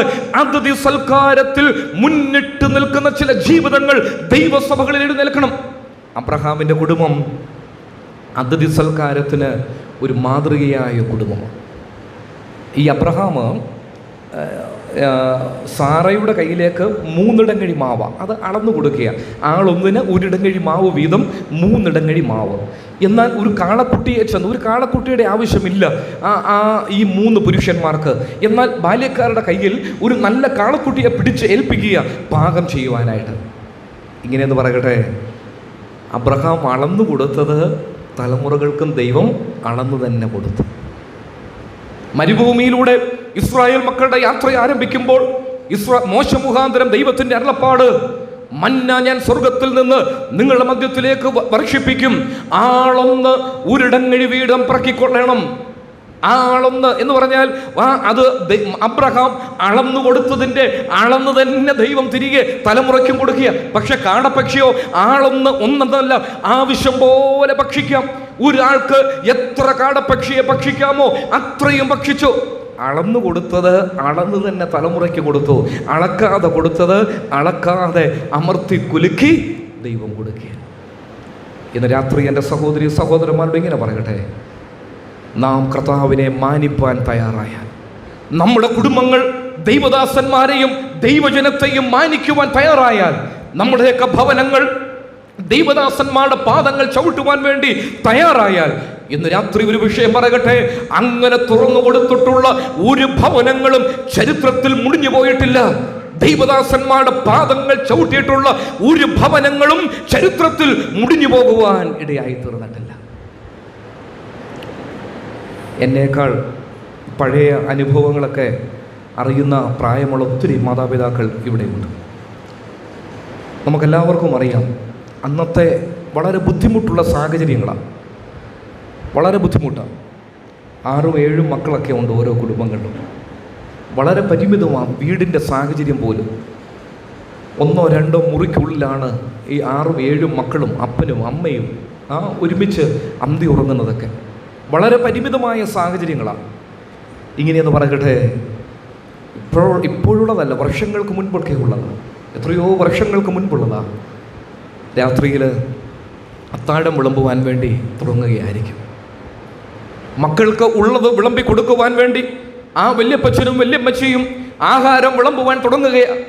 ആഹാരം വിളമ്പുവാൻ തുടങ്ങുമ്പോഴായിരിക്കും ഒരു ശബ്ദം കേൾക്കുന്നത്. എന്താ ശബ്ദം? ഏതെങ്കിലും വഴിയിലൂടെ പ്രവർത്തനത്തിന് പോയ ചില ദൈവദാസന്മാർ വീട്ടിലേക്ക് വരുന്നു. ഏതൊക്കെയോ സ്ഥലങ്ങളിൽ കർത്താവിൻ്റെ ശുശ്രൂഷ ചെയ്ത് അവർ ഈ ഭവനത്തിൽ നിന്ന് അന്തി ഉറങ്ങുവാൻ വേണ്ടി വരികയാണ്. ഈ വല്യപ്പച്ചനും വല്യമ്മച്ചയൊക്കെ എന്ത് ചെയ്തിട്ടുണ്ട്? അത്താഴം കുഞ്ഞുങ്ങൾക്ക് വിളമ്പുകയാണ്. അത്താഴം വിളമ്പി കൊടുക്കുവാൻ വേണ്ടി തുടങ്ങുകയാണ്. പക്ഷേ അവരെന്ത് ചെയ്യും? അവർ ഈ കുഞ്ഞുങ്ങളെയൊക്കെ അങ്ങോട്ട് മാറ്റിവിടും. ആ കുഞ്ഞുങ്ങളെയൊക്കെ അങ്ങോട്ട് മാറ്റി നിർത്തിയതിന് ശേഷം ഈ വരുന്ന ദൈവദാസന്മാരെ മാനിക്കേണ്ടതുപോലെ മാനിച്ചിട്ടുണ്ട്. ഒരുപക്ഷെ ഈ വരുന്ന ദൈവദാസന്മാർ പോലും അതറിഞ്ഞു കാണുകയില്ല. മക്കൾക്ക് വിളമ്പി ആഹാരമാണ് ഇവർക്ക് കൊടുക്കുന്നതെന്ന്. എന്നാൽ ഇങ്ങനെ പറയട്ടെ, അവരുടെയൊക്കെ തലമുറയെ ദൈവം അനുഗ്രഹിച്ചില്ലേ? സ്ഥലം പോരാതെ വരികയോളം ദൈവം അനുഗ്രഹിച്ചില്ലേ? ഇന്ന് രാത്രി ഒരു ചോദ്യം ചോദിക്കട്ടെ. നമ്മുടെയൊക്കെ ഭവനങ്ങൾ അബ്രഹാമിന്റെ കുടുംബത്തെ പോലെ അതിഥി സൽക്കാരത്തിന് വേണ്ടി തുറന്നു കൊടുക്കുന്ന ഭവനങ്ങളായി തീരണം. 2024, ഇതിന് മുൻപുള്ളതങ്ങ് പോകട്ടെ. 2024 ഏകദേശം 3 മാസം കഴിഞ്ഞു. ഇങ്ങനൊരു ചോദ്യം ചോദിക്കട്ടെ, ഒരു ദൈവദാസനെയെങ്കിലും നമ്മുടെ ഭവനത്തിലൊന്ന് സ്വീകരിപ്പാനിടയായി തീർന്നിട്ടുണ്ടോ? ഒരു ദൈവദാസനെയെങ്കിലും നമ്മുടെ ഭവനത്തിലൊന്ന് സ്വീകരിപ്പാനിടയായി തീർന്നിട്ടുണ്ടോ? സഹോദരിമാരോട് ചോദിക്കട്ടെ, ദൈവം നിങ്ങൾക്ക് ആരോഗ്യം തന്നിട്ടില്ലേ? 12, 16, 18 മണിക്കൂർ അധ്വാനിക്കുന്ന സഹോദരിമാർ ഒരുപക്ഷെ ഈ ഹോളിനുള്ളിൽ ഇരിപ്പുണ്ട്. രാവിനെയും പോലെ രാവും പകലാക്കിക്കൊണ്ട് അധ്വാനിക്കുന്ന സഹോദരിമാർ ഇവിടെ ഉണ്ട്. നിങ്ങളുടെ ശരീരത്തിന് ആരോഗ്യം നൽകുന്ന സ്വർഗത്തിലെ ദൈവമല്ലേ? ഈ ശരീരം കൊണ്ട് നിങ്ങൾക്ക് സ്വർഗത്തിലെ ദൈവം തന്ന ഈ കൈകൾ കൊണ്ട് ഒരു ദൈവദാസനെയെങ്കിലും ഒന്ന് ആദരിച്ചിട്ട് എത്ര നാളുകളായി? പാട്ടുണ്ട്, ക്യാമ്പുണ്ട്, കോൺഫറൻസ് ഉണ്ട്, കാര്യങ്ങളൊക്കെ ശരിയാണ്. അതിഥി സൽക്കാരമുള്ള കുടുംബങ്ങൾ ഈ നാളുകളിൽ വേർപെട്ട ദൈവജനത്തിന്റെ നടുവിൽ എഴുന്നേൽക്കേണ്ടത് വളരെ ആവശ്യമാണ്. ചിലരൊക്കെ പറയാറുണ്ട്, വീട്ടിലൊക്കെ കൊണ്ടുപോകണമെന്നൊക്കെ വലിയ ആഗ്രഹമാണ്, പക്ഷേ സാഹചര്യം പരിമിതമാണ്. എൻ്റെ സഹോദരി സഹോദരന്മാരെ, സാഹചര്യമല്ല സ്വർഗത്തിലെ ദൈവം നോക്കുന്നത്. സാഹചര്യമല്ല സ്വർഗത്തിലെ ദൈവം നോക്കുന്നത്. സാരേഭാത്തിലെ വിധവയുടെ സാഹചര്യം എന്തായിരുന്നു? രാഗാവ് എന്ന വേശ്യയായ സ്ത്രീയുടെ സാഹചര്യം എന്തായിരുന്നു? അവളുടെ ഒരു വീടിന്റെ തട്ടിൻപുറം 2 ദൈവദാസന്മാർക്ക് വേണ്ടി തുറന്നു കൊടുത്തപ്പോൾ സ്വർഗത്തിലെ ദൈവം ആ തട്ടിൻപുറം ദൈവദാസന്മാർക്ക് വേണ്ടി തുറന്നു കൊടുത്തതിന്റെ അനുഗ്രഹം എന്തുമാത്രമാണ് ആ കുടുംബത്തിലേക്ക് സ്വർഗത്തിലെ ദൈവം ഇറക്കുവാനിടയായത്. എത്ര അനുഗ്രഹങ്ങൾക്ക് തടസ്സം ഇതാ. യാതൊരു സംശയമില്ല, അനേക അനുഗ്രഹങ്ങൾ നമ്മുടെ കുടുംബത്തിലേക്ക് ഇറങ്ങി വരുവാൻ തടസ്സമായി നിൽക്കുന്നത് ഇതാണ്. അബ്രഹാമിന്റെ മുൻപിൽ വന്ന ആ 3 പുരുഷന്മാരെ തന്റെ വീട്ടിൽ കൊണ്ടുവന്ന് അബ്രഹാം ആദരിക്കേണ്ടതുപോലെ ആദരിച്ചില്ലായിരുന്നെങ്കിൽ വീണ്ടും ദൈവത്തിന്റെ വാഗ്ദത്തത്തിന് വേണ്ടി അബ്രഹാം കാത്തിരുന്നേനെ. ആ ഒരു തലമുറ അബ്രഹാമിനോട് ചോദിച്ചാൽ, അബ്രഹാമേ, ഈ ഒരു തലമുറ നിനക്കല്ലെങ്കിൽ നിന്റെ ഭാര്യ ഗർഭം ധരിച്ച് ഒരു മകനെ പ്രസവിക്കുന്നതിൻ്റെ പിൻപിലുള്ള ചരിത്രം എന്തെന്ന് ചോദിച്ചാൽ അബ്രഹാം ഒന്ന് ഇങ്ങനെ പറയും, അത് ദൈവത്തിൻ്റെ അരുളപ്പാട്, ദൈവത്തിൻ്റെ ശബ്ദം, ദൈവത്തിൻ്റെ അതായത് ദൈവത്തിന്റെ ശബ്ദത്തിൻ്റെ നിറവേറല. അതൊരു ഭാഗത്ത്. മറുഭാഗത്ത് അബ്രഹാം പറയും, എൻ്റെ വീട്ടിൽ വന്ന 3 പുരുഷന്മാർ ആരാണെന്നറിയുകയില്ല, എന്തിനു വന്നോന്നറിയുകയില്ല, പക്ഷെ അവരുടെ വിശപ്പ് മാറ്റണമെന്ന് എനിക്ക് വലിയൊരു ആഗ്രഹം. കാരണം എൻ്റെ വീടിൻ്റെ മുൻപിൽ വന്നതാ, എൻ്റെ കൂടാരത്തിൻ്റെ മുൻപിൽ വന്നതാ. അവർ വെറും വയറോടെ പോകുവാൻ പാടില്ല. അവർ വിശപ്പോട് എൻ്റെ വീട്ടിൽ നിന്ന് പോകുവാൻ പാടില്ല. അവരുടെ വിശപ്പ് മാറ്റുവാൻ വേണ്ടി ഞാനും എൻ്റെ ഭാര്യയും എൻ്റെ ബാല്യക്കാരും കൂടെ ഒരുമിച്ച് ആ 3 പുരുഷന്മാരെ ആദരിക്കേണ്ടതുപോലെ അവരെ ശുശ്രൂഷിച്ചു. അവർ പോകുമ്പോൾ എൻ്റെ ഭാര്യയോട് പറഞ്ഞു, അടുത്ത വർഷം ഈ സമയമാകുമ്പോൾ നീ ഒരു മകനെ പ്രസവിക്കും. അവൾ ഉള്ളുകൊണ്ട് ചിരിച്ചു. അവളുടെ നിർജീവത്വം അവൾക്കറിയാവുന്നത് കൊണ്ട് അവൾ ഉള്ളുകൊണ്ട് ചിരിച്ചു. അബ്രഹാം പറയും, വേറെ ഒന്നും ഞാൻ ചെയ്തിട്ടില്ല. ശൂന്യകാര്യത്തെ ഇന്ന് രാത്രി നമ്മുടെ നടുവിലേക്ക് കൊണ്ടുവന്നിട്ട് അവളോട് ചോദിക്കാം, നിന്റെ ജീവിതത്തിൽ ഒരു മകനെ കിട്ടുവാൻ നീ എന്തു ചെയ്തു? അവൾ പറയും, എൻ്റെ വഴിയിലൂടെ കടന്നുപോയ ദൈവത്തിന്റെ പ്രവാചകനെ എൻ്റെ വീട്ടിൽ കയറ്റി ഒരു മുറി പണിത് ആ പ്രവാചകനെ ശുശ്രൂഷിക്കേണ്ടതുപോലെ ശുശ്രൂഷിച്ചപ്പോൾ ആ പ്രവാചകനിൽ നിന്നുണ്ടായ അനുഗ്രഹമാണ് എൻ്റെ ഈ തലമുറ എന്നുള്ളത്. ഒരു പക്ഷേ ഇങ്ങനെ പറയട്ടെ, നമ്മൾ ഗൗരവത്തോടുകൂടെ ചിന്തിക്കേണ്ട ഒരു വിഷയം. ചില നാളുകൾക്ക് മുൻപ് ഒരു ദൈവദാസൻ ആ വിഷയം പറയുവാനും ഇടയായി തീർന്നു. നമ്മുടെ കുടുംബങ്ങളിലേക്ക് തലമുറകൾക്ക് ഒരുപക്ഷെ തടസ്സമായി നിൽക്കുന്നുവെങ്കിൽ, ഒരു തലമുറ ഉണ്ടാകുന്നതിന് തടസ്സമായി നിൽക്കുന്നുവെങ്കിൽ തിരുവെഴുത്തിൽ ഉടനീളം നാം പരിശോധിച്ചാൽ എവിടെയെല്ലാം അതിഥികളെ മാനിച്ചിട്ടുണ്ടോ, എവിടെയെല്ലാം അതിഥി സൽക്കാരം ചെയ്തിട്ടുണ്ടോ, അറിയാതെ വന്ന ദൈവദാസന്മാരെ എവിടെയെല്ലാം മാനിച്ചിട്ടുണ്ടോ, അവിടെയൊക്കെ ഇങ്ങനെയുള്ള അനുഗ്രഹങ്ങൾ ആ കുടുംബത്തിൽ ഇറങ്ങി വന്നിട്ടുണ്ട്. എൻ്റെ പ്രിയ സഹോദരന്മാരെ, ഇതൊക്കെ നമ്മുടെ കുഞ്ഞുങ്ങളെ ഒരു കഥയായി പഠിപ്പിച്ച് സ്റ്റേജിൽ പെർഫോമൻസ് ചെയ്യുവാൻ വേണ്ടിയല്ല. അബ്രഹാമിന്റെ അതിഥി സൽക്കാരം ഒരു കഥയായി അവതരിപ്പിക്കുവാൻ വേണ്ടി അല്ല ഇത് എഴുതി വെച്ചിട്ടുള്ളത്. രാഹാബ് എന്ന വേശ്യയായ സ്ത്രീയുടെ ചരിത്രം ഒരു കഥയായി പറയുവാൻ വേണ്ടി അല്ല എഴുതി വെച്ചിട്ടുള്ളത്. സാരേഭാത്തിലെ വിധവയുടെ ചരിത്രം ഒരു കഥയായി അവതരിപ്പിക്കുവാൻ വേണ്ടി അല്ല ദൈവവചനത്തിൽ എഴുതി വെച്ചിട്ടുള്ളത്. എന്തിനു വേണ്ടിയാണ് ഇത് എഴുതി വെച്ചിട്ടുള്ളത്? നമുക്ക് പാഠമായി എൻ്റെ കർത്താവേ, എൻ്റെ കൈകൾ, എൻ്റെ കുടുംബം ദൈവദാസന്മാർക്ക് വേണ്ടി തുറന്നു കൊടുക്കുന്ന കുടുംബങ്ങളായി തീരാം. നമ്മുടെ കൈകൾ ദൈവദാസന്മാരെ ശുശ്രൂഷിക്കുന്ന കൈകളായി നമുക്ക് തീരാം. ചില നാളുകൾക്ക് മുൻപ് ഒരു സഹോദരിയുടെ മരണത്തിൽ കർത്താവിൻ്റെ ദാസൻ ചാണ്ടപ്പിളച്ചാൻ പറഞ്ഞ ഒരു വാക്ക് ഇങ്ങനെയാണ്. 50-52 വയസ്സേ ഉള്ളൂ.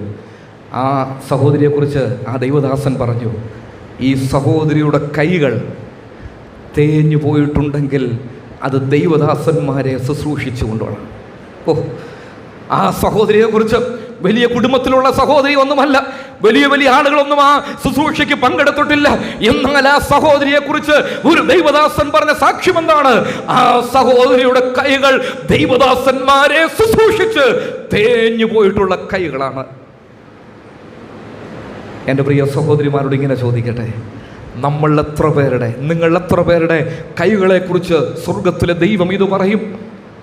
നിങ്ങൾ എത്ര പേരുടെ കൈകളെക്കുറിച്ച് സ്വർഗത്തിലെ ദൈവം ഇത് പറയുവാനിടയായി തീരും? ആ സഹോദരിയുടെ കൈ ഉണ്ടല്ലോ, അത് അനേക ദൈവമക്കളെ ശുശ്രൂഷിച്ച കൈകളാണ്. നാം റോമാലേഖനത്തിൽ വായിക്കുന്നത് പോലെ മറിയ അവൾ അനേകരെ ശുശ്രൂഷിച്ച ഒരു സഹോദരിയാണ്. പെർസിസ് അനേകരെ ശുശ്രൂഷിച്ച ഒരു സഹോദരിയാണ്. അക്വില പ്രിസ്കില്ല കുടുംബം ദൈവദാസന്മാരെ ശുശ്രൂഷിച്ച കുടുംബമാണ്. തോൽക്കുലനായ ശീമോന്റെ ഭവനം ദൈവദാസന്മാരെ ശുശ്രൂഷിച്ച കുടുംബമാണ്. ഗായോസിനെ കുറിച്ച് പറയുന്നു, അവൻ അതിഥികളെ സൽക്കരിക്കുന്നതിൽ വിശ്വസ്തയോടെ നിന്ന ഒരു മനുഷ്യൻ. കർത്താവ് നമ്മെ സഹായിക്കട്ടെ, ഇങ്ങനെയുള്ള സാക്ഷ്യം നമ്മെക്കുറിച്ച് പറയുവാനിടയായി തീരട്ടെ. അതിനുവേണ്ടി നമുക്ക് പ്രാർത്ഥിക്കാം, അതിനുവേണ്ടി നമുക്ക് ആഗ്രഹിക്കാം. അബ്രഹാമിൻ്റെ കുടുംബത്തിൻ്റെ 4ാമത്തെ പ്രത്യേകതയാണ് ഇന്ന് രാത്രി നാം ചിന്തിച്ചത്. ദൈവദാസന്മാരെ ആദരിച്ച ഒരു കുടുംബമായിരുന്നു, ദൈവദാസന്മാരെ ശുശ്രൂഷിച്ച ഒരു കുടുംബമായിരുന്നു. ആ കുടുംബത്തിന് ലഭിച്ച അനുഗ്രഹങ്ങൾ നാം ചിന്തിപ്പാനിടയായി ഇവിടെ കൂടെ അവസാനിപ്പിക്കട്ടെ. നാം പുതിയ നിയമത്തിൽ വായിക്കുന്നു, അതിഥി സൽക്കാരം മറക്കരുത്, അതിഥി സൽക്കാരം മറക്കരുത്, അതിഥി സൽക്കാരം ആചരിപ്പീൻ, അന്യോന്യം ശുശ്രൂഷിപ്പീൻ. എൻ്റെ സഹോദരി സഹോദരന്മാരെ, ഇതിൻ്റെ പിൻപിലൊത്തിരി അനുഗ്രഹമുണ്ട്, ഇതിൻ്റെ പിൻപിലൊത്തിരി അനുഗ്രഹമുണ്ട്. സ്വർഗത്തിലെ ആ തുറമുഖത്ത് നിന്ന് ആത്മീക ഭൗതിക അനുഗ്രഹങ്ങൾ നമ്മുടെ കുടുംബങ്ങളിലേക്ക് ഇറങ്ങി വരുവാൻ ചില സഹോദരിമാർ അതിഥി സൽക്കാരത്തിന് മുന്നിട്ടിറങ്ങണം. ചില കുടുംബങ്ങൾ അതിന് മുന്നിട്ടിറങ്ങുവാൻ ഇടയായിത്തീരണം. എന്തിനു വേണ്ടിയാ? സ്വർഗത്തിലെ ദൈവം നൽകുന്ന ചില അനുഗ്രഹങ്ങൾ അനുഭവിക്കുവാനായിട്ട്. ആ നിലയിൽ കർത്താവ് നമ്മെ സഹായിക്കട്ടെ. തുടർന്നുള്ള വിഷയം കർത്താവ് അനുവദിച്ചാൽ നമുക്ക് നാളെ ചിന്തിക്കാം. അബ്രഹാമിൻ്റെ കുടുംബം എത്രയോ മാതൃകാപരമായ ഒരു കുടുംബമാണ്. ദൈവശബ്ദം കേട്ട ഒരു കുടുംബം, ദൈവീക സമയത്തിനു വേണ്ടി ക്ഷമയോടുകൂടെ കാത്തിരിക്കുന്ന ഒരു കുടുംബമാണ്, അതിഥികളെ മാനിക്കുന്ന, അതിഥികളെ സൽക്കരിക്കുന്ന ഒരു കുടുംബമാണ് അബ്രഹാമിൻ്റെ കുടുംബം. വരും ദിവസങ്ങളിൽ അങ്ങനെയുള്ള കുടുംബങ്ങൾ നമ്മുടെയും കുടുംബങ്ങളായി തീരട്ടെ. നമ്മുടെ കുടുംബങ്ങളിലും അതിഥികളെ മാനിക്കുന്ന കുടുംബങ്ങളായി നമുക്കും തീരാം. നമ്മുടെയൊക്കെ ഭവനങ്ങൾ ദൈവദാസന്മാർക്ക് വേണ്ടി തുറന്നു കൊടുക്കാം. ദൈവദാസന്മാരുടെ പാദങ്ങൾ ചവിട്ടുന്ന ഭവനങ്ങളായി നമുക്ക് തീരാം. നാം അത് ചെയ്താൽ നമ്മുടെ തലമുറയും അത് ചെയ്യും. ഒരു വിഷയം ഇങ്ങനെ പറഞ്ഞ് അവസാനിപ്പിക്കട്ടെ. അനേക ദൈവദാസന്മാർ ഈ നാളുകളിൽ പറയുന്നൊരു വിഷയമുണ്ട്. നമ്മുടെ മധ്യത്തിൽ അടുത്ത ഒരു തലമുറയ്ക്ക് അതിഥി സൽക്കാരത്തിന് യാതൊരു പ്രാധാന്യവുമില്ല. അതിഥി സൽക്കാരത്തിന് യാതൊരു പ്രാധാന്യവുമില്ല. എന്തുകൊണ്ട് സംഭവിക്കുന്നു? മാതാപിതാക്കളായ നമ്മളിൽ സംഭവിച്ച പരാജയമാണ്. നമ്മുടെയൊക്കെ കുടുംബങ്ങൾ അതിഥി സൽക്കാരത്തിന് പ്രാധാന്യമില്ലാത്ത കുടുംബങ്ങളായി തീർന്നപ്പോൾ അടുത്ത തലമുറ ഒരു പടിയും കൂടെ അതിന് പ്രാധാന്യമില്ലാത്ത കുടുംബങ്ങളായി തീർന്നു. കർത്താവ് നമ്മെ സഹായിക്കട്ടെ. ഒരു മടങ്ങി വരവ് നമ്മുടെയൊക്കെ കുടുംബങ്ങളിലുണ്ടാകുവാൻ സ്വർഗത്തിലെ ദൈവം സഹായിക്കട്ടെ. കർത്താവിൻ്റെ പൊന്നുനാമം ഇന്ന് വന്നേക്കും വാഴ്ത്തപ്പെടുമാറാകട്ടെ.